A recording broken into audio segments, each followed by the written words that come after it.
moderate politician of some kind, or maybe a 3-point Calvinist when it comes to Christian theology and the big theologies out there. I'm only a partial Calvinist.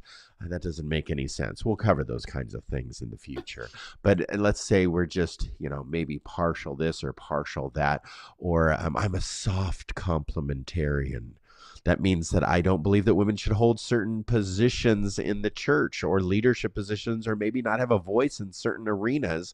So we're a soft complementarian because they can hold some positions, but not all positions, or hold maybe under the authority of a group of men and still hold all positions, but we're soft about it. Either you are a complementarian or not, Calvinist or not.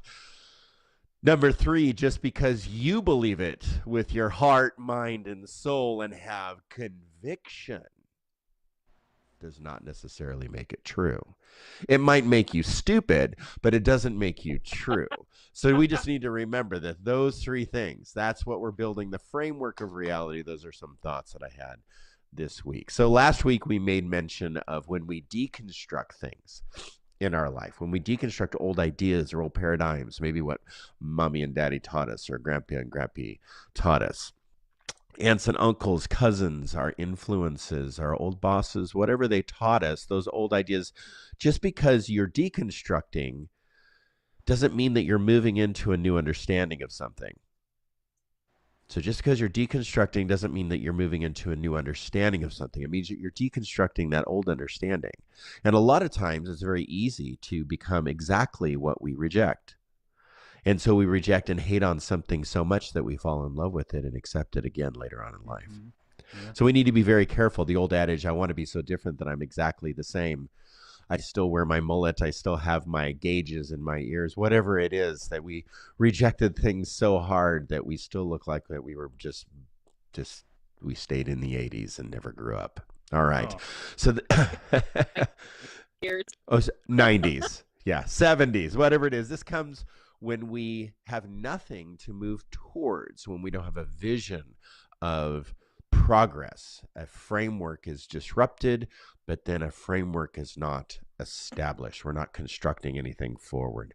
So this is our thinking space here in this place. The Constructionist Podcast is a thinking space where we're going to present ideas and we're going to present thoughts. And I hope that really just these generate through the week, and some of our questions that come across the chat, which you're more than welcome to do so, that we are able tonight to build a framework to explain the world. That's tonight's topic, the reality of the world. And what's really problematic with even that statement is you believe the world's a certain way, and I believe the world's a certain way, and I believe that world should not be a certain way, and you believe the world should not be a certain way. Who holds the keys to those realities? Well, the truest reality. Who holds the key to that truth? You can support us financially if you want through our website, resonatelife.org. If you go to the Give tab, you can also that's how you financially support us. You can also support us by listening to this podcast each and every week and making comments and interacting with us. That's more important, that we want you to interact with us on a regular basis. So when you ask questions, we learn and grow. We learn how to answer questions better. And I hope that you get something out of these times. All right, reality. Reality, Sharia Jake, is the sum or the aggregate sum of all that is real or existent within a system. I don't like that, but this is just wiki definition. As opposed to that which is only imaginary, so an augmented reality maybe. The term is also used to refer to the ontological status of things, the being of things. I'm a human being. I have a being, so my ontology is at play, indicating my existence. So we're going to get existential. So like looking outside of yourself, looking within yourself. I'm a person. And so if I'm a person, right, like that means that I'm a being. Only existential. Only existential. So I'm a person, I'm a being. I have a study of my being. I have an existence. I have a maybe ontology of my being.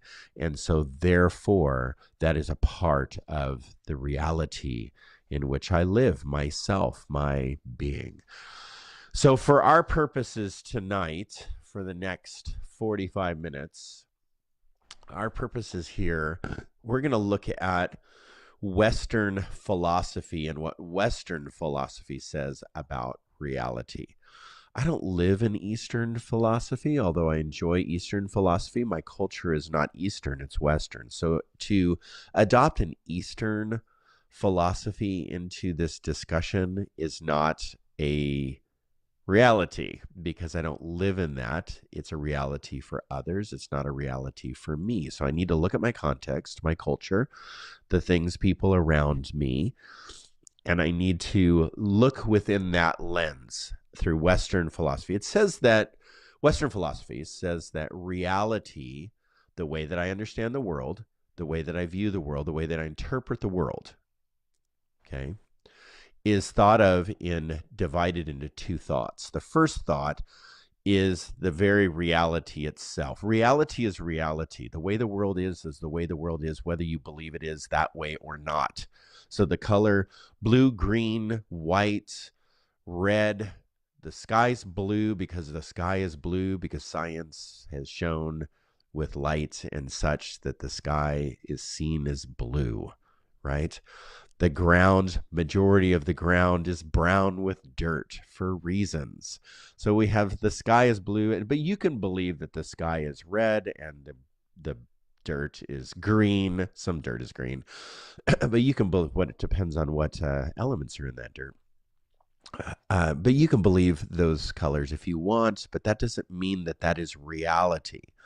Reality is based on certain things, and reality is reality whether you believe it or not. That's one thought of Western philosophy, that reality actually exists outside of my perspective and perception and my experiences. But then I have a mind relationship. So here's where we blow up a little bit. We all interpret that reality based on our cognition, based on our mental framework. So our mind has a relationship with the reality that I face. So when I walk out, I have neighbors. I live in a community. My neighbors are across. I interpret my neighborhood, the reality of my neighborhood, based on my relationship with that reality, based on my cognitive understanding of my neighborhood. Therefore, I can come up with all kinds of opinions, judgments of my neighbor. So if I can, hate on my neighbor, that's because I have a judgment called mind perception framework. But my neighborhood is my neighborhood. I live amongst people. The reality is that I live in the city. I live in a suburb. And that's just the way that it is. I can hate on that all that I want. I might not want to live in my neighborhood. I might want to live somewhere else. And it seems like that the whole United States from coast to coast seems like that they just are living in a non-reality right now. They want to live somewhere else. They believe they live somewhere else. But the reality is they live here. And we're going to define and discuss or there. And we're going to define and discuss what here is. So reality itself is concerned with this and is actually dependent on mental and cultural factors. Reality that I develop, my reality, is dependent on mental and cultural factors like perception and belief and my mental state, even my mental health, my religion. That could be part of my mental health. It could be not a bad religion, which is causing a poor mental health, which is causing a poor perception of reality. Political movements. And then this word again, this Weltanschauung. Weltanschauung. This is the German word of the broad understanding of reality that we've known since probably, the last 100 years or 50 years. We just developed this reality that people drive cars and there's planes in the sky and the government's the way that they are and we go to work to make money. And that's kind of that German where the reality is that you really do have to get a job in order to have enough money to pay for certain things in life. That's a reality statement, I guess. That's that broader reality. So, an understanding that reality is independent from these things, okay, is called realism. That's called realism, where I believe that reality is independent from political movements, religion, mental states, belief perceptions, and culture, or even this Weltanschauung, however you pronounce that. There's like 3 U's in it. It's quite a strange word. Anyway, this is an abstract kind of existential perception of reality that things are not based on these mental and cultural factors. So this is where we come to today's discussion. What produces our definition of the world? Our reality produces that definition of the world. So how do we produce, or how do we come up with the framework of having an honest reality? Having an honest view of the way things are around us. Now, I know that some of us listen to the same news cycles, podcasts, feeds, and these algorithms on social media and such actually develop a reality. Our perception changes based on certain things, that the inputs that we receive. And so we need a better framework than just doom scrolling through our social media or our news feeds to gain a reality of the world. So here's a simple example. This is how it pans out in a really weird way, and then this is how it pans out in a Christian way. Okay, so in a really weird way, I've been watching this program on Netflix, and it's I Am a Killer. It's about these death row people on death row and people that have murdered other people. And I mean, it is an intense show. You're just like, this story. They're telling the story of how they murdered these people. I mean, this is dark. I'm in a dark place in this show, and this is where I go, right? In the night, right? I'm on Netflix watching I Am a Killer. And so the show, they tell their story about how things went down when they murdered this person. But then the police and the investigators and the agents and the lawyers on the prosecution side have developed an entire different scenario of what has happened many times. Many times it totally matches, but many times it doesn't totally match. That their scenario is completely different than maybe reality, or maybe what the investigators found. How is it possible that something that, I would say, big event in someone's life, you could come out of that not understanding and having a correct perception of what exactly went on? So they unpack this, the way that mind works, and how the traumatic mind, the mind that's gone through trauma, how that processes information, and how abuse processes information, or people who have been abused start to filter information a certain way. That is an extreme example, but I give you that example because that's an extreme example, but then there's minor examples. There's just that at a minor level, that we're all interpreting realities differently. Some might have this perception, some might have this perspective.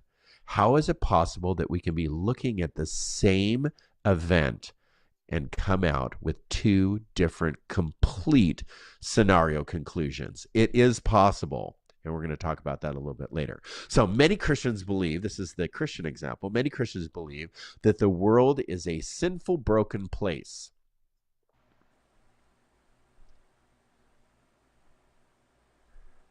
But I would say that probably 50% of the world doesn't believe that. Yeah. Mm-hmm. How is it possible that Christians come out and say this the world is a sinful, broken place, but then half the world population doesn't believe? Christians believe that therefore the world needs saving from the forces of evil, redeemed to the forces of good. So we've developed this bifurcation of good and evil in the world, and this is where heaven and hell is constructed from.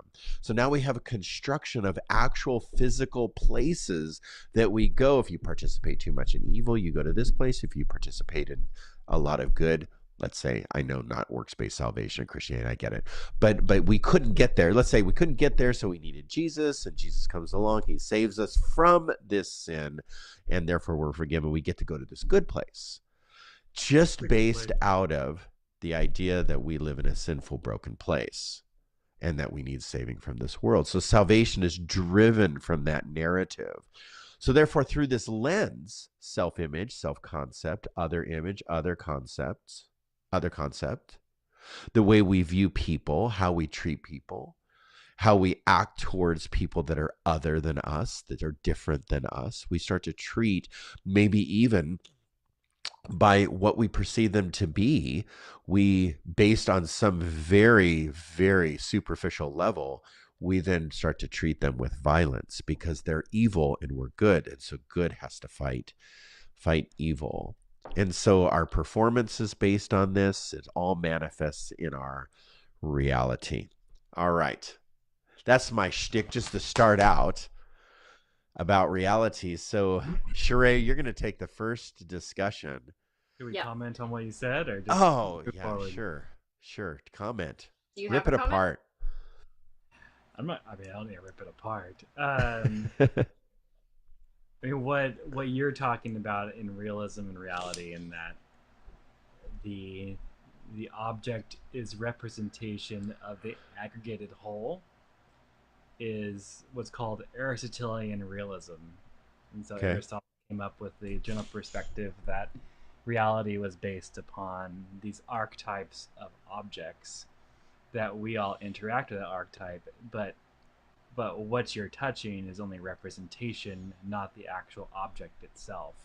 Yep. And so Aristotle pulled out meaning from the physical in your hand and put it into a metaphysical space of higher meaning, so that we can attain it, but there's a more pure sense of what each object should be.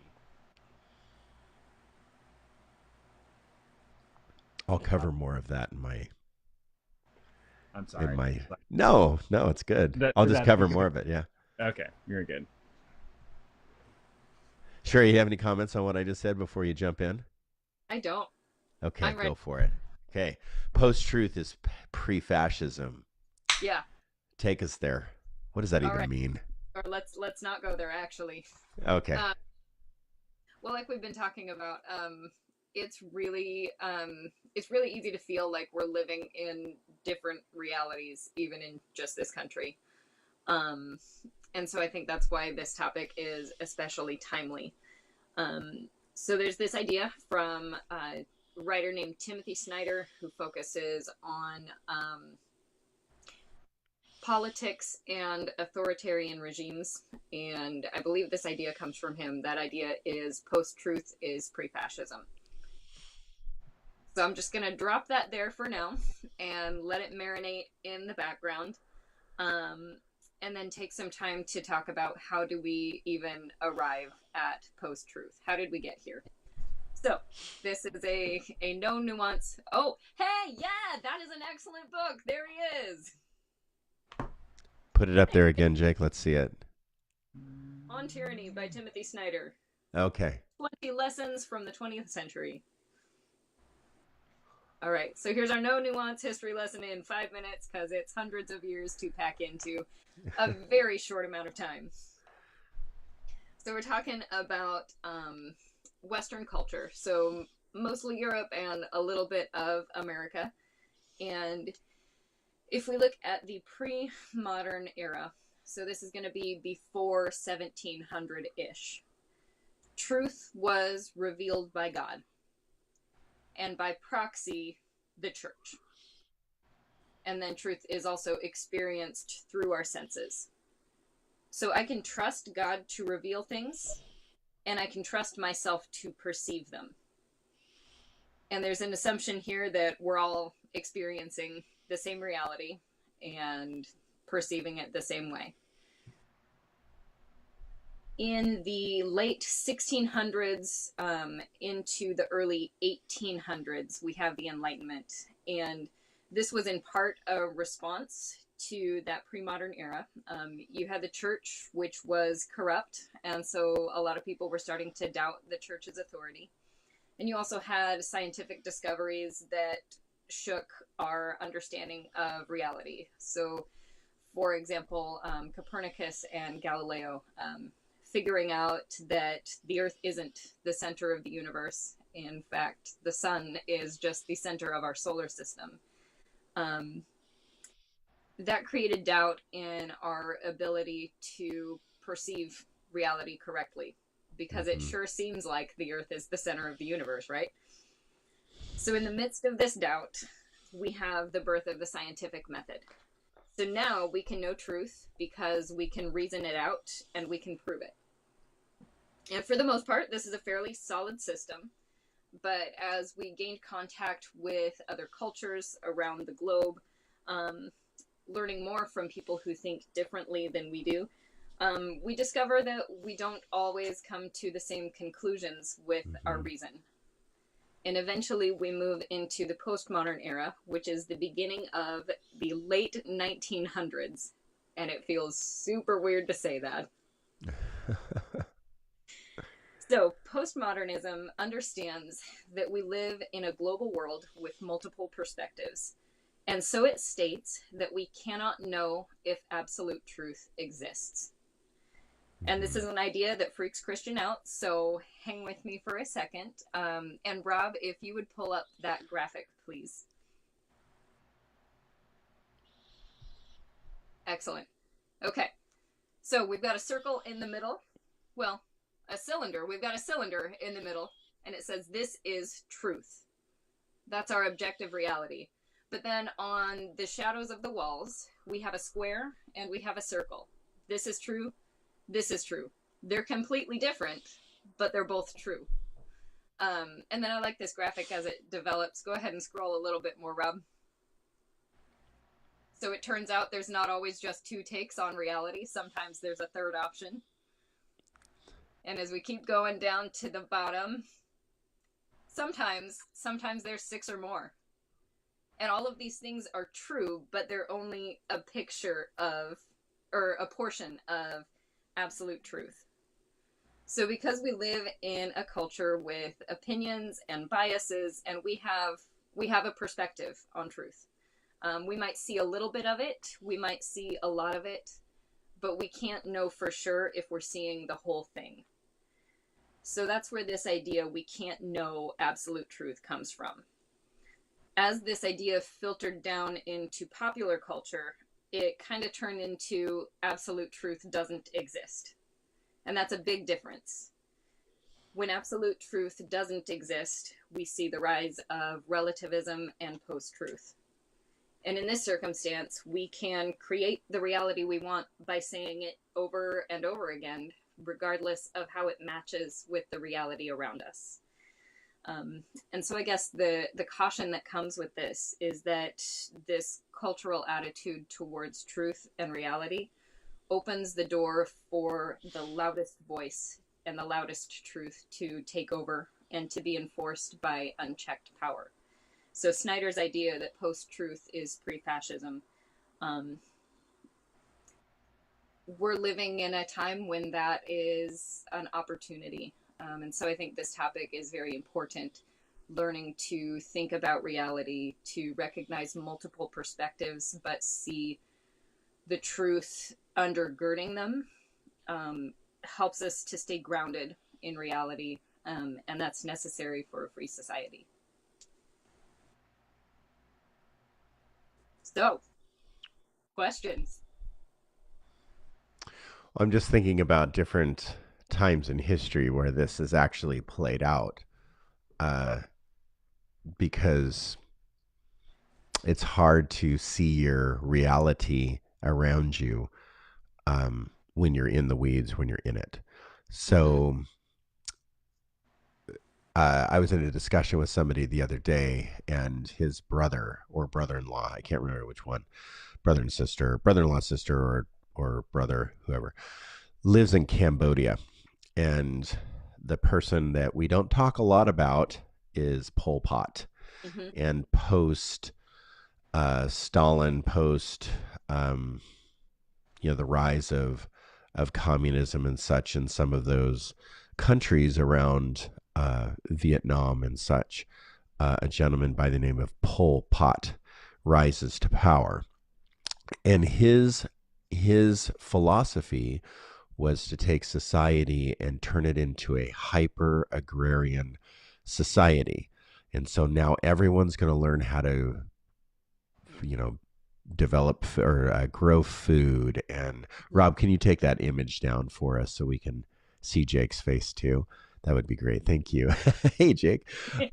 So hyper agrarian society. So they would go, then everyone was forced to farm. Everyone was forced to raise their own food. Even if you had never done it before, that's now going to be your job, is to go out and tend cattle. How that played out is everybody that was educated, everybody that was a teacher, everybody that had doctors and people that had like a higher form of education, all of them were killed. They were all slaughtered in what now we know is the killing field. So if you think about like how many people died, they were killing mostly or trying to just remove any form of independent thinking. Let's put it that way, independent thought. So that's an example there. I think that probably, Lenin had some of that. Stalin had some of that. Pol Pot had some of that. Hitler had some of that. They all had that. Like, let's get rid of this intellect because they would speak maybe a more absolute, or they would speak more of a reasonable truth.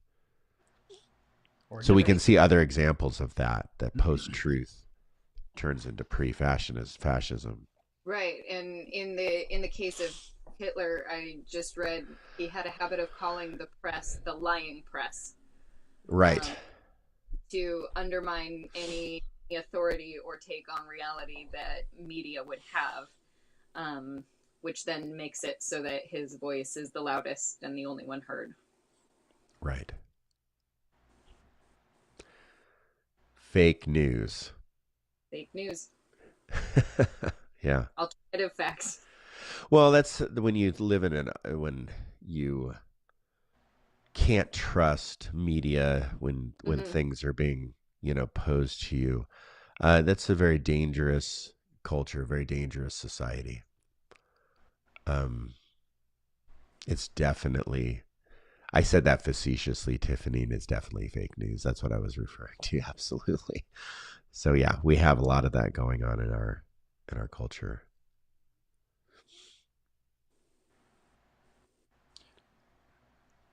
Although I think that all media should be questioned no matter what. Biases have to come out.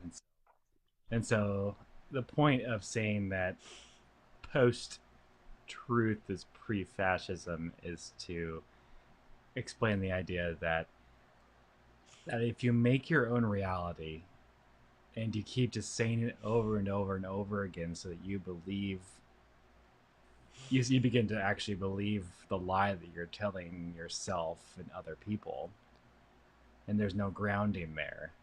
Yeah. That is the destruction of society.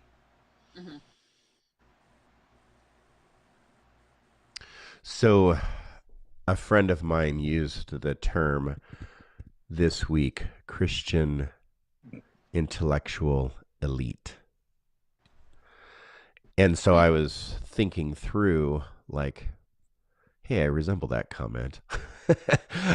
What does that actually mean? I think that there's, with what you're saying is post-truth.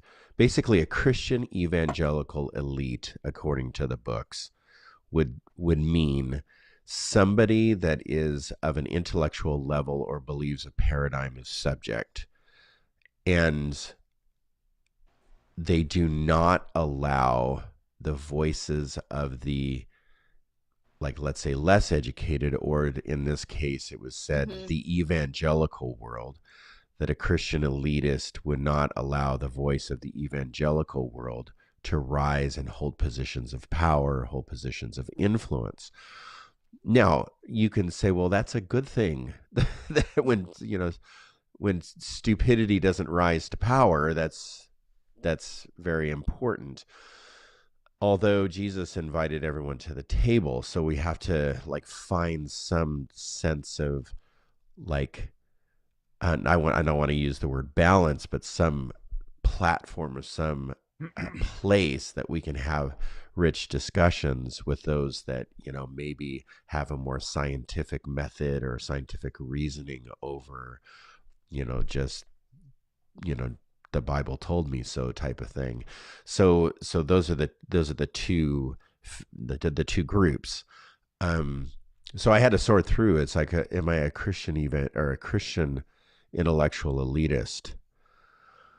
I would probably be put in that category a little bit by some of my friends, because I do struggle with allowing very unintelligent voices to attain positions like power. But I'm not in an authority position to hold them away from power. So I don't hold a governmental position where I'm not, Right. I'm not actively pushing people away from certain positions of power. It's also a question of who already holds power to begin with. Right. I do think we have a lot of elected officials who would fall in the evangelical camp. Say that one more time. I do think we have a lot of elected officials who could fall in the evangelical camp. Yeah. Yeah. So A lot. Yeah. if you already have power, are you really being excluded from the table? Mm-hmm. Okay. That was so one of the hallmarks to reality is making sure that we have a very reasonable view of truth, reasonable view of who's speaking truth, and maybe a filter of deciphering what is post-truth, like what are these terms, fake news, and what does that mean to our development of reality? Because honestly, there's a chart of our news stations where it shows kind of a graph of who's biased and who's not biased, and so it's kind of this graph where some of them are very central, which surprised me that these are a balanced viewpoint in our news media, like how we receive updates on the world, basically. And then of course the obvious ones were either swinging way to the right or swinging way to the left on this graph, and biases. So we really need to have a very conscious, careful obedience to truth, and careful obedience to how truth shapes our reality. I mean, that matches your first statement of tonight. What was my first? Oh, just because somebody said it, yeah. Even though you love them and they love you, or you're in love with them, or they're in love with you, could be your spouse, partner, best friend, does not necessarily make it true. My mom told me it was true, so therefore it's true. My dad told me it's true, therefore it's true. Wow. And we are right there. We are right there as a society. And, I did my research and, looked at yeah, came up with these, I'm now down at the local farm store taking horse paste to try to get over the COVID. Anyway, let's move on. Okay, so the China virus skipping. Oh gosh. Oh. Yeah, it's awful. It's awful. Okay, so Jake, why don't you take how then our discussion of how our family origins influence and shape reality? I I'm stepping back from just family of origin and going more Okay. toward all origins. And so Okay.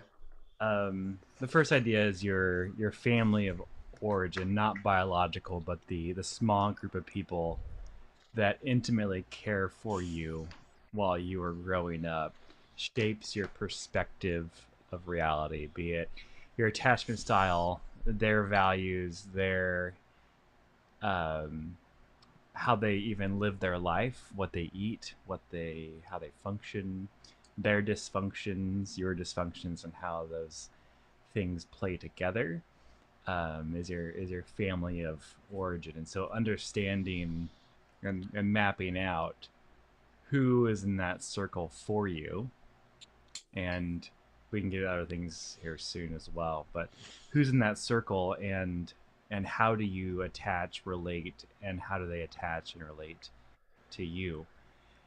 And so that has some of the biggest implications on how you view society. um, it has some of the big implications on how you treat other people, how you treat yourself. And so your family of origin, and either you reject them so hard that you become just like them, Mm-hmm. or you reject them so hard and you completely turn away from them and go a different direction, or you take your own path but are able to reconcile with what you have gone through in life. So that's your family of origin. That's your first starting point when understanding um, why you view the world the way that you do. Then you have your culture of origin, or the traditions that shape the way in which you also view the world, and your position in history. And I say it this way because we are all white, Anglo-Saxon, most of us, and so we are the victors of history currently. And so history books are written for us. Imagine if you weren't white, Anglo-Saxon, history books weren't written for you. What would you tell yourself about yourself? Um, if you That had a lot to do with poverty and affluence. If you're not wealthy, especially in the United States, where it's a the Protestant experiment, which we can get to some other day. Mm-hmm.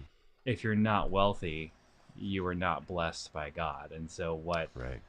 what happens there, and what do you tell yourself about the world, that because you are in poverty, you're not favored by God, but this person is affluent.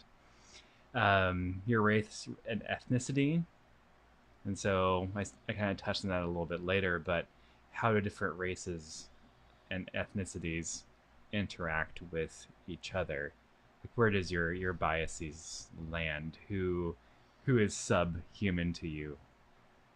Who's subhuman to your culture? And so how does that affect your view of reality and society? Then you look at all the isms in your culture directly. We in our Western culture we have a lot of isms. Ageism, what we feel about people older than us.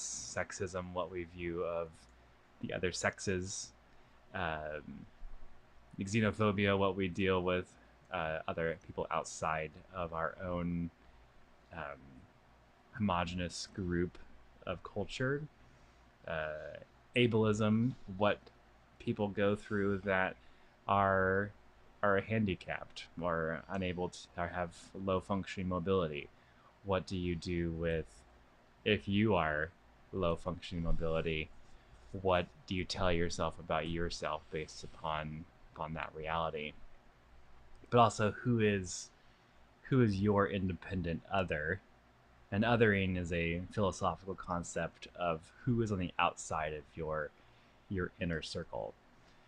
And so women, children, people of color, especially for where we sit, and that's a group in society.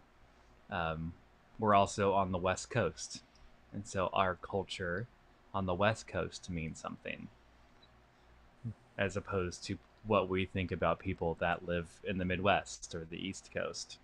We have definite views about that. We live in the Willamette Valley, which the Portland metro area, the Willamette Valley, is some of the most fertile land in all the world.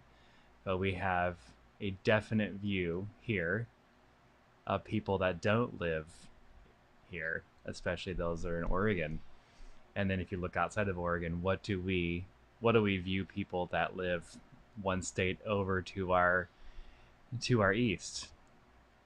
What do we think of people that live one state down to our south? I think those are the two largest things that we have. But our access, our culture of origin, what do we have access to? And that access definitely points to how we view reality. And then you have your trauma stories, and trauma is one of the largest shapers that you have of reality. Trauma does not need to be this extreme story. It does not need to be an extreme. I'm a killer. You're a killer. Not Yeah. not all of us need to be on death row in order to have our view of reality tested or changed. But the idea that when you come to an event, that you must choose your reality. You must choose your next step. And thinking that that's what I would define as in the moment. What's my reality? Is what step am I going to take next? What's the next choice? And that's how you know where your reality is and how it's changing. That is where we really see it. Your discontinuity in familial structures. And so in your family of origin, not biological again, you take members of that very tight, close-knit circle and pull that person out. That person changes in a way that is unreconcilable, be it like a medical accident or a mental breakdown or whatever that is. You have to change your reality based upon that. Something else that I think is beginning to gain traction, especially by the book It Didn't Start With You. It Didn't Start With You. It's a book that talks about how generational trauma shapes your reality. And it's especially found in Native Americans, and also in especially European Jews, that amount of stress and trauma genetically has changed. It has changed their genetic form, where Cherokee that were on the Trail of Cheers, their descendants, they can tell the difference of if their descendant through their DNA was on that their great grandfather or grandmother was on the Trail of Cheers or not, just by your genetic code. If your family was Jewish and a part of the Holocaust, they can tell whether you were that or if you were an American Jewish person. And so trauma shapes who we are and shapes who our perspective is. If you're even being carried in the womb and something traumatic happens to your mother, that also will shape your worldview of how you mentally are able to engage with the world. And so also the next thing of origin is how neurotypical you are, and if you're non-neurotypical or if you're neurotypical. Non-neurotypical is engaging with reality without the biological, hormonal, neurological, or chemical markers of, and if I can get it in the screen, giant air quotes, of normal. How you normal, especially in this context, if you don't find yourself in that group, you've changed the way that you view reality. And that's really how origin stories shape the way that you create meaning around you, where you can engage with lots of things differently. Like if a big experiment, I can't remember, in John Malcolm Gladwell, book Talking to Strangers, it talks about how they gave pictures of faces to indigenous children versus European children, indigenous to islander children. I think it was off of Indonesia, and a smile didn't always mean happy. The sky is not always blue because my blue might be different than your blue. That's all I got.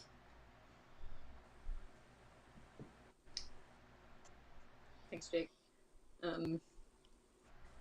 Something I've been thinking about as we're talking about worldview frameworks. Most of what I know about worldview frameworks comes from a Christian perspective, and I've noticed that it doesn't really count for individualism versus collectivism. That's just a conversation that's unaddressed. And so as we're talking about worldview frameworks, I'd like to bring that in a little bit and have that conversation. But that is definitely something that your family of origin will affect, or your attachment to society. Whether you think we're all in this together or not is a big deal for how all of us experience reality. Yeah. We're not in the same boat. My boat looks different than your boat. Yeah. Yeah, the reality of, so here's a reality idea. We're all in this together was kind of a mantra through the last couple of years. We're in this together. We can get through this together. And in reality, we in our familial and cultural backgrounds and how we were raised, we are raised to be independent individuals in this American society. And so what I think, feel, perceive matters over what you think, feel, and perceive. What you think, feel, and perceive matters. Because we are winners. Right. And depending on your perception of that other, quote unquote, other person that you're othering, and that can turn to violence.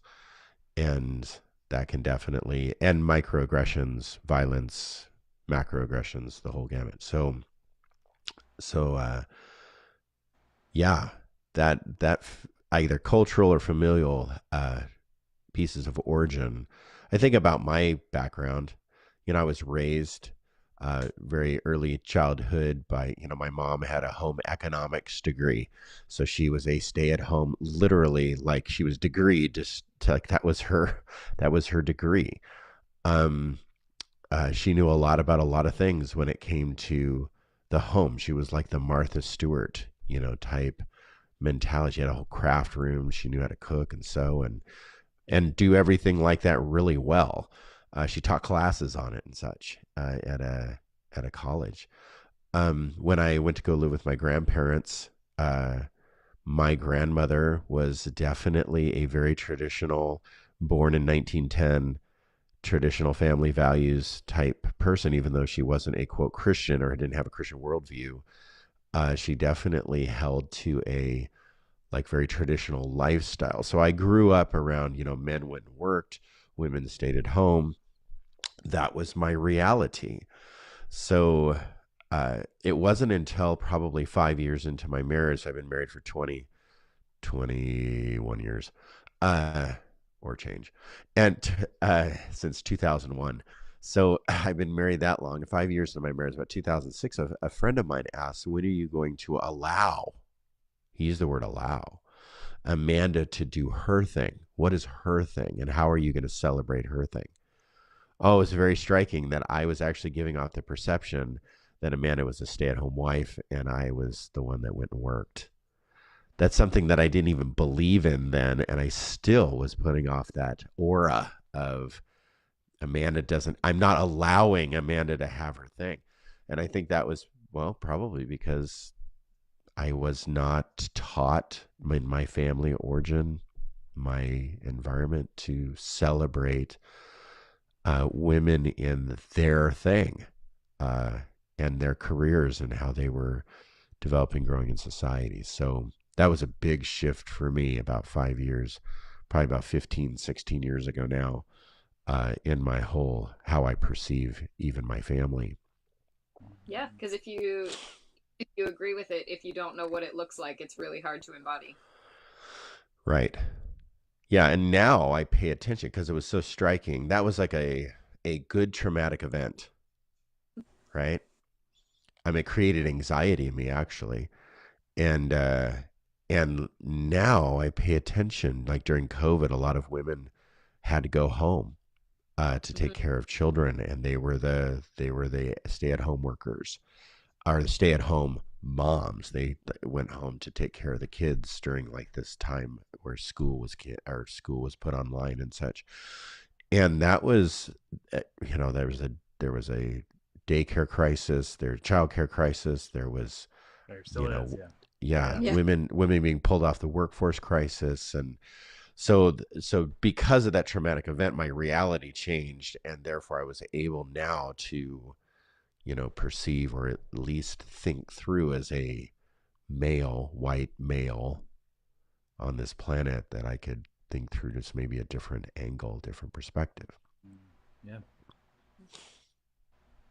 Rob wrote a comment, a question. Do you want to address that? I think it kind of Yeah, ties into origin. yeah. So many of us tell our children that their voice matters. Do you think that moving away from post truth is saying that maybe your voice matters if it's good enough? Shreya, That's go good. ahead. What I was thinking about is that I think it's just fine to tell our children that their voice matters. What I think we leave off is that other people's voice matter too. I Um, I might push a little bit to say your voice matters to me. ooh, I like that. And so let's just be real and say that your voice most of the time doesn't matter. That's You the mean everybody? Just everybody? small Everybody, field Yeah. your of Yeah. voice. And I think that's, I know that, especially being millennial, and Is that a millennial statement? no, it's kind of the millennial idea of giving up on the idea that we could be whoever we wanted to be. Yeah. That you are the most important person, that your life, you're going to make a difference, so go and be the Yep. very best version of yourself that you can be. And so we have now placed, I think, these weird hierarchies on all of these ideas, Mhm. that if you don't have this or that, um, if you uh, like uh, like Luther in the 1500s, his idea was that every job was sacred, no matter what the job was, that your vocation was sacred. But we have a hierarchy of position where Mhm. service oriented jobs that you use your back, Mhm. are far, far beneath the jobs where you use your head. Right. And so, Is that what we're really saying, though, to children when we say your voice matters versus I kind of get the sense that maybe what we're trying to communicate to our children by saying this is that I want to hear what's inside of you. yeah, so I your want to voice matters. hear, right? To I me, want to yeah. hear your emotions. Your Yeah. emotions matter. Mhm. Um, It seems like that there's a nuance of emotion even in what I'm hearing you guys say about it. Yeah. There's a sense of emotion in there that needs to be unpacked. Well, Rob, we're gonna Timothy, your first question we're gonna answer in this next section. So let's take a little bit more time to talk about our third idea. And our third idea is developing a mental framework that's loving, missional, and hospitable and honest. How are we going to take the things that we learned tonight just about post-truth and yeah, like can we pause real fast and Yeah. we can throw up Tiffany's comment? Rob, Tiffany, thank you. I think maybe it should be what you say matters, words matter, and your feelings are valid. Yes. Wonderful. Awesome. Thank you Thank for you. Clarifying. So we need child psychologists in our life. yes, we do. Yes. So You don't matter. No.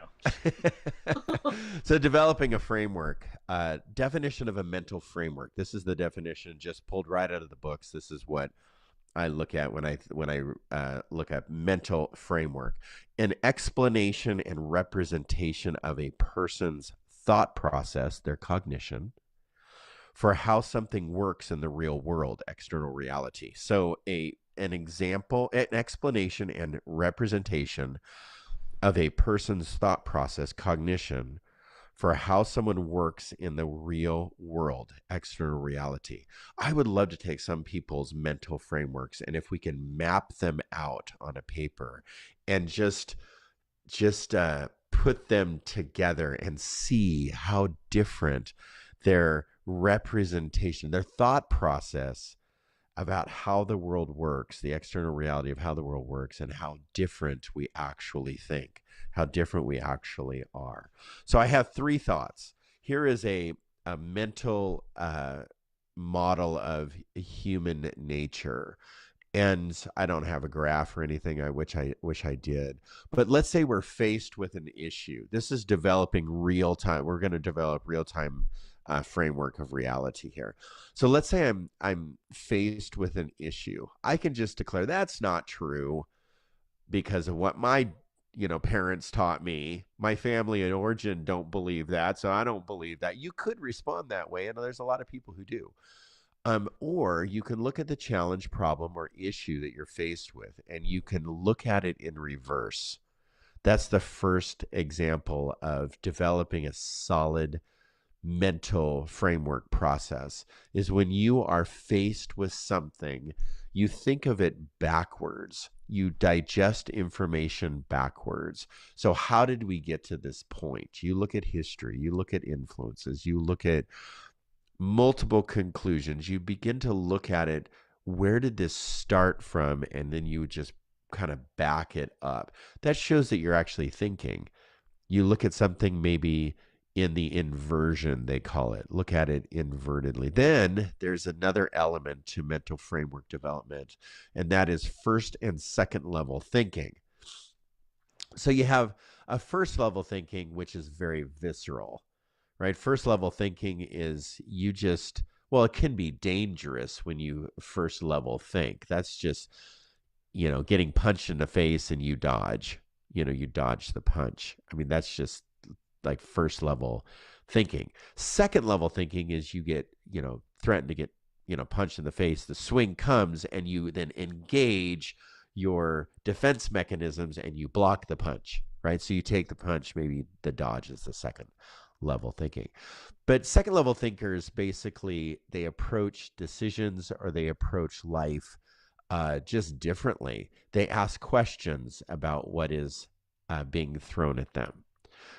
Now, this is something that I think that in our world today, we really have struggled with. We've really struggled asking good questions about certain things that are posed to us. And so our interpretation of the world gets skewed. Our hermeneutic, what I'll call hermeneutic, how you interpret different things, how you interpret the world, your world hermeneutic, how you interpret the world, is not consistent. So it's not consistent to the point of like, well, we end up promoting violence. When we are anti something, we are pro something else. It's an inconsistency in our belief systems. It starts with not asking good questions, like, if I believe this, and what's the outcome? If I adhere to this, what is the probability of that other people are believing this? Maybe what is the prevailing consensus of what does everyone else believe that is around me? What expectations can I expect, and the consequences that I will endure based on believing this? Most people don't ask these questions about just adopting belief, but I can tell you that there is a consequence to having thoughts that turn to belief, that turn into the adoption of theology that manifests itself in praxis in the church. And therefore, then we exercise violence on people, macro violence on people. Why? Because we just didn't ask the question, does loving your neighbor mean loving all your neighbors, or does it mean loving just the neighbor that you like? Wasn't right? that So that's, a parable? go ahead. Yeah, that's Yeah. Never mind. So that we've gotten ourselves in a lot of trouble. And then we become, when somebody disagrees with us. So now we've adopted this belief. I've asked no questions. It's because of what my grandparents taught me. That's why I'm a first level thinker. I haven't. It's just because I am a certain political party. I check all the boxes when I vote. That's how a lot of people vote. They just vote all their political party. They don't even care what people think or what they believe or who they are. That's a first level thinker. Right. A second level would be asking questions about who do you support and what they stand for, and do you agree with what they stand for, and how many people agree with what they stand for, and such. Right. Are they a good person, or are we just checking a box because my whole family is a certain political party? Right. So so we ask good, solid questions, consequences of our decisions. What happens, though, when we don't do that? We end up being a very monolithic group think that is predominantly one race or one color of skin, white evangelical church, right? That is anti-intellectual, anti-education, homeschool only. We have all these things that we're just not asking. We end up that way because we're not asking questions. We're not entering into second. Now, you just deem me a Christian intellectual elite right there, right? Because you hate homeschoolers. I never said that. I never said that. So maybe that turns into a decision kind of framework or decision process that you develop in your life. When it comes to mental frameworks, we have to come up with our own decision making process, right? There's an old movie that they end up out in the desert. They're on horses, and one guy looks at another guy because they're totally lost and they're thirsting for water. And he looks at the other guy and he says, maybe we should rethink our decision making paradigm. And I've always, it was a comedy, and I just laughed and laughed and laughed because it was so funny to me at the time. It was so funny. And I think that I just live there right now. We're out in the desert. We're wandering around on horses, and we're like going, there's got to be something better than this. And maybe we're just looking at each other going, maybe we need to rethink our decision-making paradigm.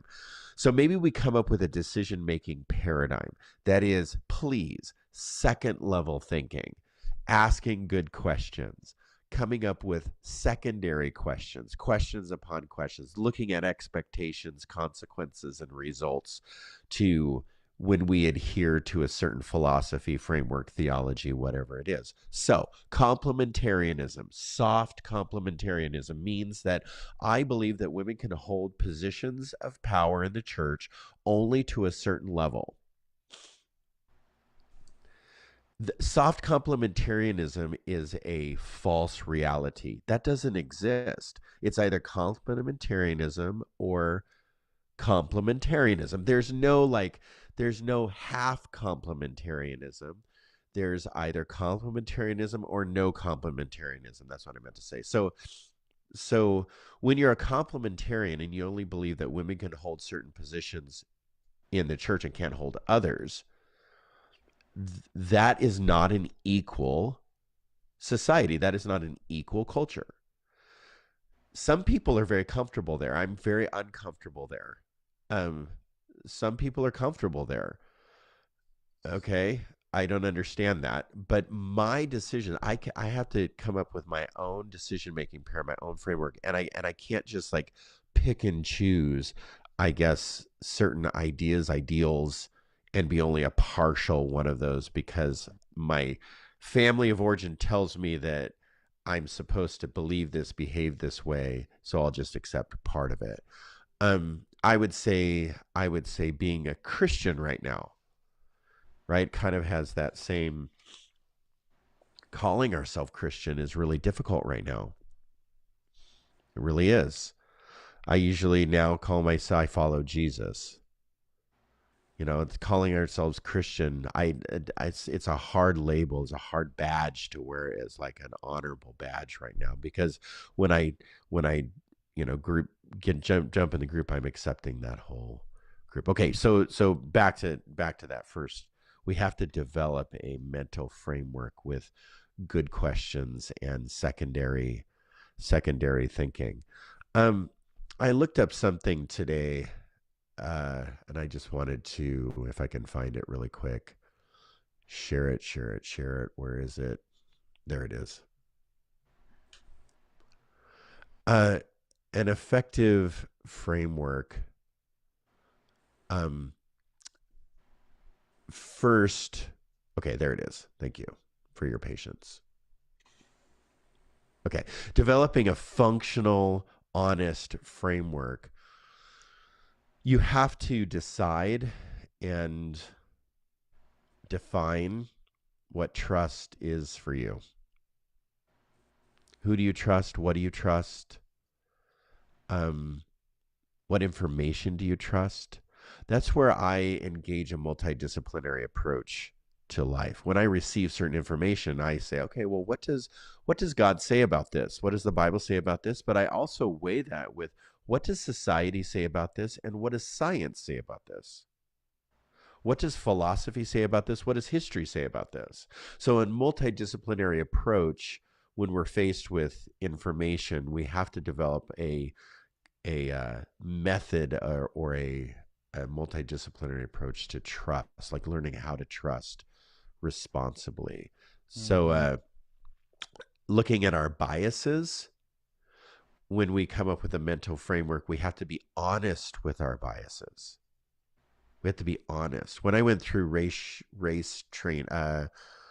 sensitivity, racial sensitivity training when I was adopting my children from a different country, they're children of color, and I went through the Hague certification, and I was faced with all of these questions, and I had to be honest with my biases. And so then we unpacked those in counseling, and it was a very healthy approach and very healthy time for me, just being honest, and then coming out of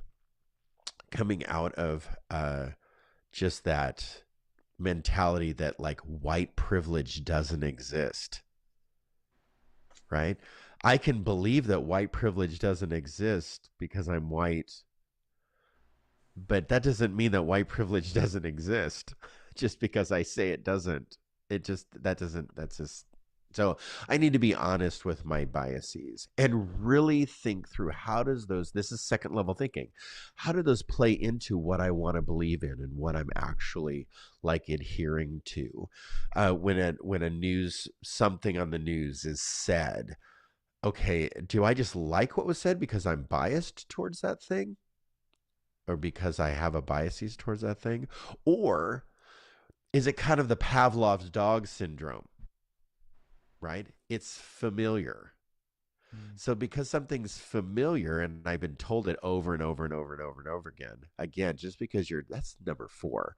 Just because I'm told something over and over and over and over and over again doesn't make it true.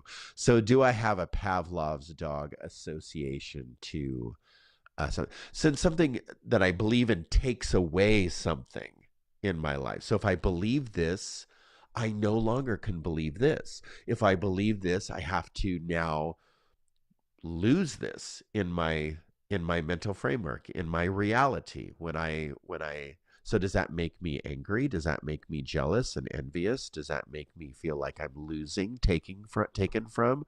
So when I actually, that's the second level thinking. When I believe something, what am I actually losing? That's something to really. There's another real big consideration is the power of denial. Now, I would say, Jake, is true that trauma does shape our realities. And one of the biggest shapers of reality that I believe is traumatic or a trauma is our ability to deny. And so our denial shapes our reality strongly. Our denial that something exists, that it could exist. How could this exist? How could this be so? Oh my gosh, this is not the America that I live in. This is not the Western world that I live in. How could this be my United States of America? Well, it is. Welcome to the United States of America. We can deny that things are happening. And we've So always they been. So they call Portland the dumpster fire of America. You know, we're just a dumpster fire over here, right? Portland Metro is just a heap of trash that's on fire, and people just haven't like looked in their backyard of Alaska. You know, like that's talk about a dumpster fire. So we deny Wow. what's in our. They don't have any trash removal there. They don't have trash It's removal crazy. in all of Alaska. In many parts of Alaska they do, but if you go to some of the rural parts of Alaska, they do not have like what do you do with an old refrigerator there? What do you do with old appliances? What do you do with that? They just I don't know. It's just it's different. I just use that as a little example, but they call us a dumpster fire. Where people are not looking at their own dumpster fires. That's a metaphor for we got like massive challenges in Yes. Portland. People are not looking in their backyard of the massive challenges that they have or their front yard. So we deny because why we're living there. We don't want to believe that our land and our world is a dumpster fire. Does that all make sense what I'm saying? Yeah. All right. We also have to look at our tendency to stereotype. So when we are faced with information, we stereotype that information or person that's giving that information. Well, they're that way, so that can't be true.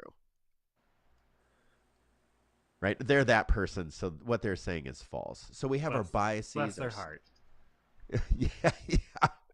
So we have our stereotypes, we have our biases, we have our denials, we have our Pavlov's dog familiarity. We get angry, envious, jealous over losing things or having to give up things. And then we have trust issues. So all of these need to be really thought through. And I want to encourage us, and I'm going to read them again. Trust. What are your trust issues? What are your biases? What is your Pavlov dog disorders? Can I say a disorder? Your Pavlov dog associations. Pavlovian associations. Yeah. What are you afraid of losing? What are you denying? And what are you stereotyping?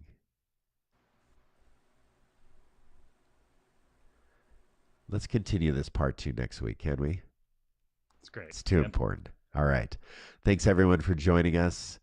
Catch us next week, same time, same place, 8 p.m. Pacific Standard Time. We are called the Constructionists, and we hope that you got something out of this tonight. Take care.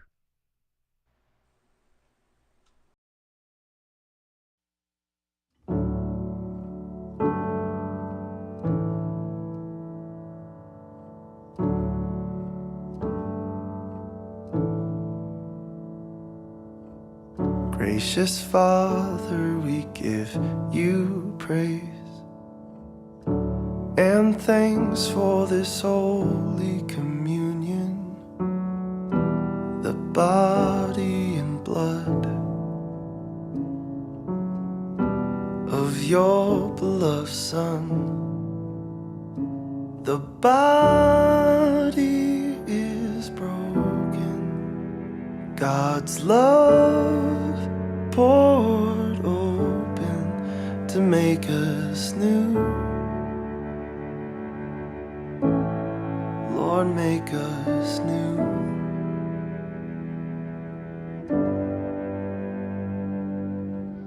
Abba, Father, we bless your name and take part in this holy communion. Make us all one, to love like your Son. The body is broken, God's love